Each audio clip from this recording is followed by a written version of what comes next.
Taguig. Nabutan tayo ng baha. Tumirik yung blue na kapote tsaka violet. Tulok-tulok sila oh. Hi guys, maulan na tanghali sa inyong lahat. So today is Saturday, so may bagyong Krising. So lalabas tayo para mag-grab. So ang purpose nito para pakita ko sa inyo yung surrounding kung ano nangyayari sa labas bilang isang grab food riders. Alright, so samahan nyo ako. Let's go!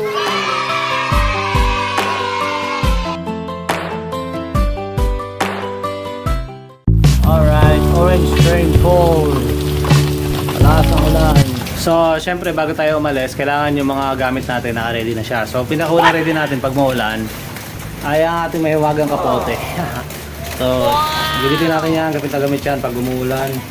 O, syempre dapat meron tayong baong tubig para hindi tayo ma-dehydrate. Para hindi tayo magkasakit. Sakit na babasa tayo, inom lang tayo ng tubig. Tapos, yung isang mahiwagang plastic ng cellphone para sa navigation natin, nakalagay sa motor, kahit umuulan, hindi siya nababasa. So, okay, so ayun. So, tara, labas na tayo. So, sana makarami tayo ngayon. Kahit umuulan, mapakita ko sa inyo yung paligid sa mata ng grab food rider. Paligid, tara, let's go. Tara, biyahin na tayo. Laban lang mga paps. Let's go sa Bagyo. Bagyo ka lang, grab food rider kami. Let's go. Alright, let's go yung ulan. Sa kaya to? Sabi ko sa iyo. Puro atak na, pag puro atak na dito, doon na kayo sa malalayo. Kaya nga, mabihirap po. Tinutukan ko na nga yung Jollibee oh, para dito ko pasukan. SM Fairview pa rin. Mas malas ka, SM sa iyo eh. Sa kanila, empty lang eh. Kaya nga, tatawid pa to, dalawa pa. Ang layo pa, 136. Kanila okay na. De Paro. Awit talaga sa'yo. So ayun guys, puntahan na natin yung first pick up natin sa SM Fairview North Park. So hindi ko na to pwede i-cancel guys kasi nakakatatlong cancel na ako. So napakagabi madaling araw. Tapos kanina sa Fairview Terraces sa Conchis, kinancel ko yun kasi nga malayo, tapos malasang ulan. Tapos yung pangalawang buhay naman na pumasok na kinancel ko, yung Robinson Supermarket, si Robinson's Mall. So marami siya groceries, so kinancel ko rin siya. So ito SM Fairview na, hindi ko na to kakancelin guys. Puntahan na natin. So kasi baka wala na tayong kitain, baka ginarte na tayo, so ayoko ng ganong attitude. So yun, kita-kita tayo dun sa North Park, SM Fairview, tara na. So yun guys, nandito na tayo sa SM Fairview. So paano naman natin yung parkingan, wala masyadong bumiyahe guys. So yun yung mga bayaning grab food rider. Ayan. So napakakunti lang ang bumiyahe mga guys. Actually tayo hindi rin sana tayo babiyahe, pero naisip ko na lumabas na ako para pakita ko sa inyo yung labas ng nag-grab sa Bagyong Krising, I'm sorry. So ngayon pick upin na natin yung first order natin sa North Park. So shoutout sa inyo, proud sa mga bumabiyahe kahit pabagyo. Pagkakataon to para mahabol lang kay GR, peace. Alright, let's go to SM Fairview North Park. Pick upin natin yung first deliver natin, first booking natin. Wala masyadong tao. 1.7 ah, buti maliit lang.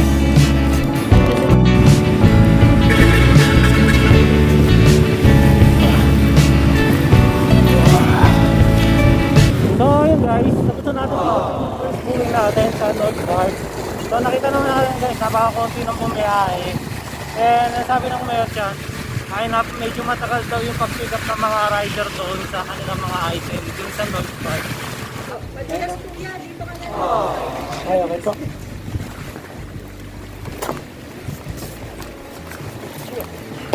Dito pa no, hindi madulas? Opo, ito na lang. Maraming po. Pinikas na lang yan. Ay, maraming salamat po ma'am. Grabe po ma'am. Alright guys, so tapos na natin i-deliver yung North Park natin dito sa BF Homes and ginikas na lang daw yung tips sa atin. So, happy. Maraming salamat. Peace. So ano pa tayo ng booking natin? Sana pasukan tayo ulit ng booking. Nabasahin yung cellphone. Hirap pindutin pagbasa. So baka dito na tayo sa De Paro antay ng mga booking natin. Uy, may verification guys since nagpalit ako ng cellphone kahapon. Alright, so verify muna tayo.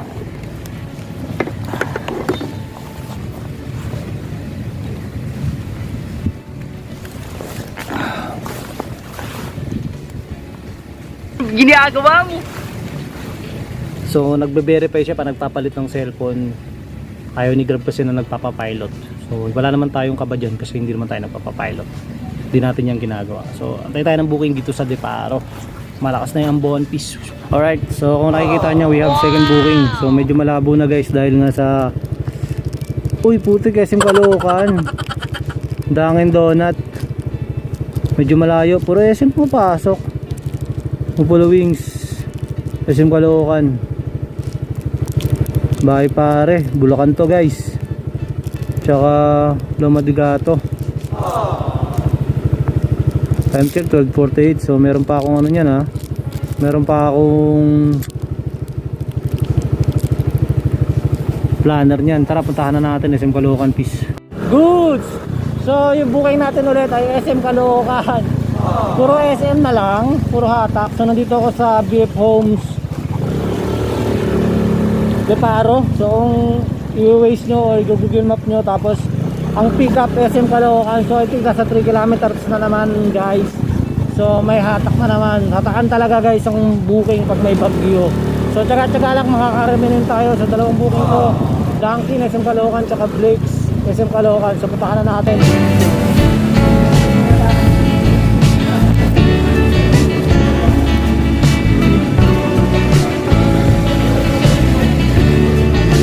Dito tayo sa SM Caloocan, pick upin na natin yung dalawang pick up, Dunkin tsaka Blake's.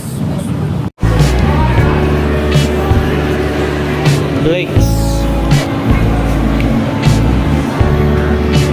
Wings tsaka Dunkin Donuts. And guys, dito tayo sa Loma de Gato, Bulacan. Dito tayo nag drop off, so ingat tayo guys, mataas na yung tubig ng ilog. Nakakatakot, napakatahimik, napakalakas ng tubig, nakakatakot.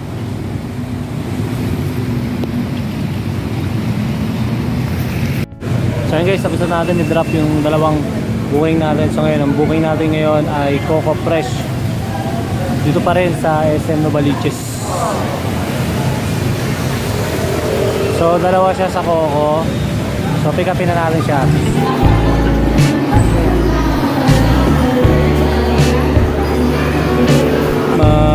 Thank you.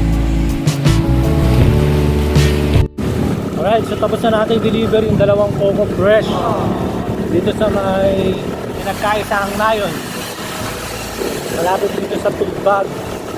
So ngayon nagpatay muna tayo kasi baka hatakin tayo ng Valenzuela guys. Doon tayo sa Novaliches Bayan mag-o-open.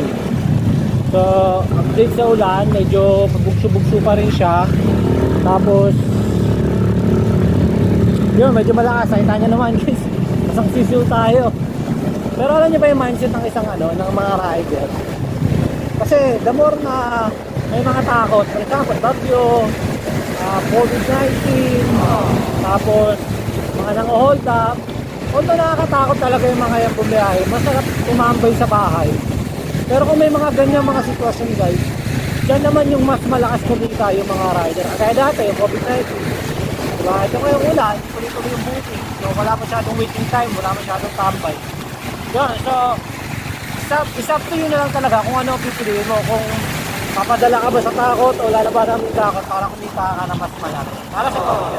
Alright, so sana nandun na tayo sa bayan para makapag-open tayo na drop-ups natin. Doon tayo ulit pag-aantay ng booking. Alright? SM Novaliches. Tayo ng parking dito. So yun guys, ito yung pangatlong SM na pagpipick upan natin, SM Novaliches. Kanya SM Fairview, tapos SM Caloocan, tapos SM Novaliches. So yun, sa Papays ako guys, so pick upin na natin. Tara, let's go.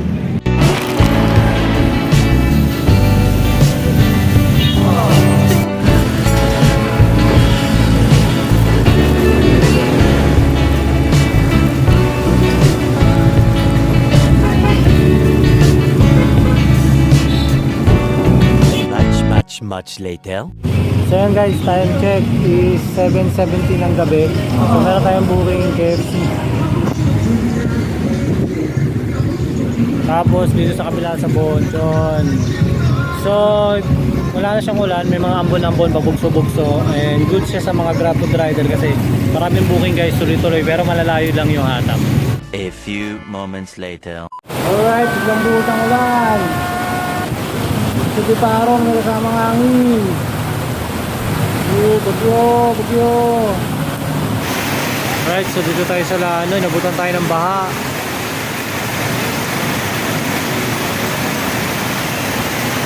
So guys, so tirik ang motor dyan guys.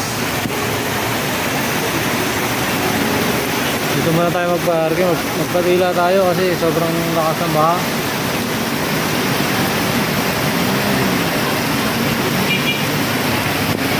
Tirik talaga yung motor dyan.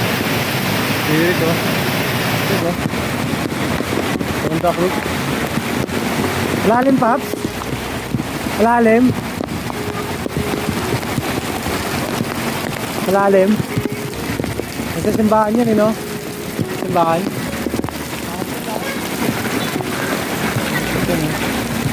May daanan dito.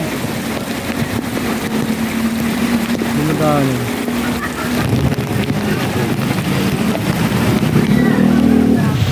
Alright, Bagyong Kusing. Sobrang traffic. May ka nang sumubok. Ayan na, Pap. Tumatapang, oh. Kaya mo yan, Pak. Kaya yun. General Luis. Pabalik na tayo, pauwi na tayo. Napunta pa tayo ng baha.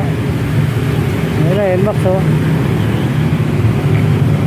Start America NMAX. America NMAX guys. Enjoy ride. Yeah, tirik. Nasa gitna, tumingin siya oh. Mulak.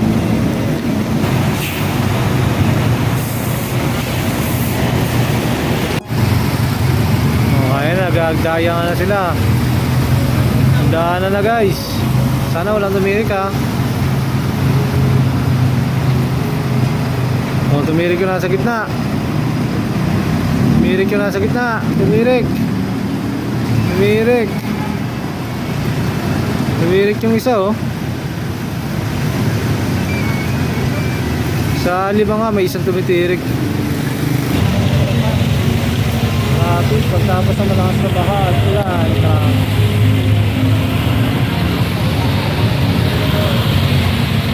Galawan mga paps. Traffic wala nang galawan oh. Kain tuloy dun oh. Alright, Ares, magsuwi na lang kayo sa mga stranded dito sa gitna. So yun guys, tapos na yung ating araw ng pagbabiyahe. Time check is 10:32 ng gabi. So kakarating ko lang dito sa North Olympus. Galing tayo sa malayong lugar. So marami tayo napuntahan since nga hatakan yung biyahe ng Grab Food. So marami tayo na-witness doon, traffic, baha. Actually yung before 8 PM okay naman, ambon-ambon lang. Pero yung nag alas 8 bumuhos talaga yung ulan. Nagos nga ito ng baha, nagos nga ito ng traffic. So nakapatay na tayo guys kasi nalobat na yung cellphone natin. So I think nakat na natin yung vlog natin na to na biyaheng Bagyong Kusing ng Grab Food. Alright, so at least na-share ko sa inyo, naipakita ko sa inyo, kumikilat-kilat pa. Natakita ko sa inyo yung buhay ng isang Grab Food rider pag bumabagyo na. Mas malakas na yung biyahe pero risky naman para sa kaligtasan ng lahat ng mga delivery rider. Right, so kung meron kayong mga tanong, ideas, please comment below. And kamusta pala Paps yung mga biyahe nyo sa mga Grab Food rider? So share naman dyan, comment section naman. Then sa mga nasa bahay lang na nung bumabagyo, kamusta naman yung Bagyong Kusing natin? So kagaya ba yung experience namin ng mga Grab Food rider na very risky pero rewarding naman kasi marami yun. So comment section guys, don't forget to comment and also to like and subscribe to our YouTube channel. Alright, uli, this is Lowell Tots. Nagsasabi na it doesn't matter how slow you go as long as you don't stop. Alright, so thank you so much. Hanggang sa muli, bye bye, peace.